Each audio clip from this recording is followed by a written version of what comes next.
les enfants ont tracé dans le passé, on le sait par des témoignages. J'en connais un qui remonte à la Grèce au IIe siècle, où Philostrate de Lemnos dit que les enfants dessinaient dans le sable.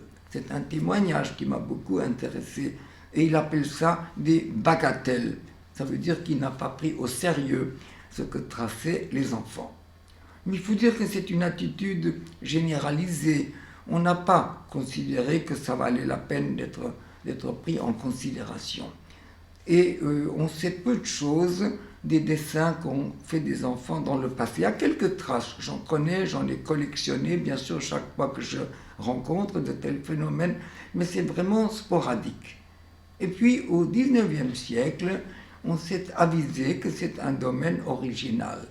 Et là, il y a eu donc des personnes venant du domaine de l'art ou de la psychologie ou d'autres domaines, la philosophie notamment. On s'est intéressé au dessin des enfants.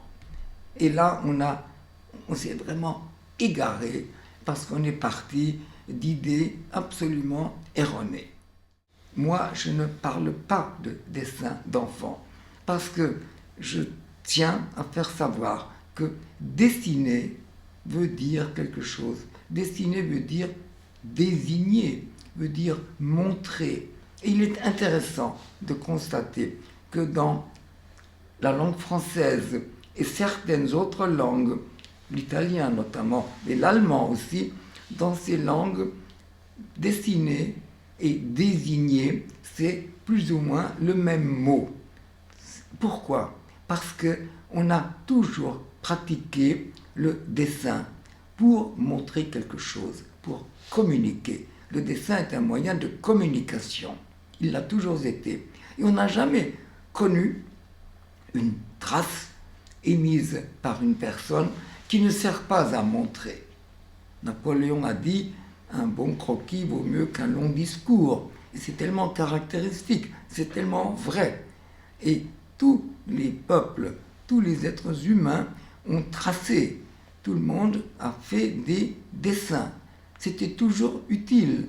Même les dessins dans les grottes, à Lascaux, Altamira et ailleurs, même ces dessins-là n'étaient pas seulement faits pour jouer, n'étaient pas faits gratuitement. Ils avaient une signification, ils jouaient un rôle. Nous ne savons pas, nous ne pouvons pas l'affirmer.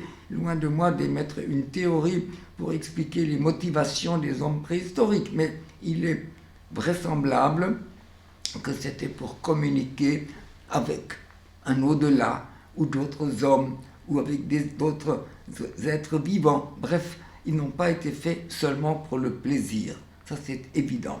Mais plus tard, nous connaissons les motivations et nous savons pourquoi les hommes ont tracé des choses.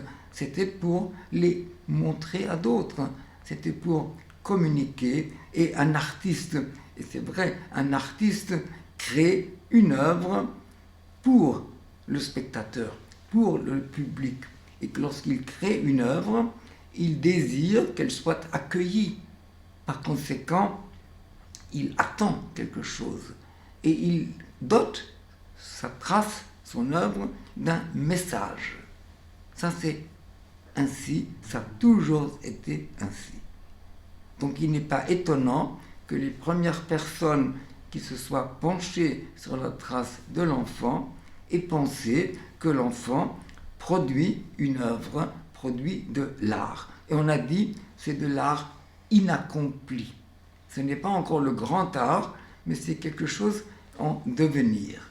On a considéré que ce que trace l'enfant n'est pas encore accompli, mais qu'on peut aider l'enfant à mieux faire.